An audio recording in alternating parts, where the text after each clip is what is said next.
Hi everyone, good morning. তোমরা ভাবছো না আমি কোথায় যাচ্ছি রেডি ফেডি হয়ে? 1 বছর পর যাচ্ছি দিদির বাড়িতে। আমার তো ঘোরার জায়গা বলতে দিদি বাড়ি একটাই, আর মাঝে মাঝে পিসি বাড়ি যাই। তো পরে প্রত্যেকবারের মতো বাবান আমাকে ছাড়তে স্টেশনে। এই টাইমটা আমার খুব মন খারাপ হয়ে যায়, কিন্তু তাও আমি প্রকাশ করি না। ট্রেনে উঠে জানলার ধারে সিট আমার বরাবরই ফেভারিট, তো পেয়ে গেছি।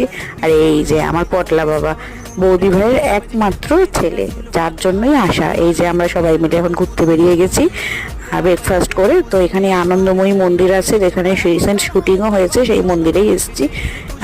সোমরাবাজার আনন্দময়ী মন্দির, সবাই মিলে এসেছি। এখানে খুব মজা করলাম বিকেলটা, আর সানসেট হচ্ছিল, যেটা দেখতে অসাধারণ লাগছিল। দেখতেই পাচ্ছ আকাশটা তোমরা। আর আমি থাকবো, আর ভিডিও করবো না। তারপর বাড়িতে এসে নেহা বানালো মশালা কোক, তো সেটাই এখন সবাই এনজয় করলাম। রাতে তারপর ডিনারে ছিল পরোটা আর আলুর তরকারি। That's it. ব্লগটা ভালো লাগলে সাবস্ক্রাইব। টাটা, সবাই ভালো থেকো, সুস্থ থেকো।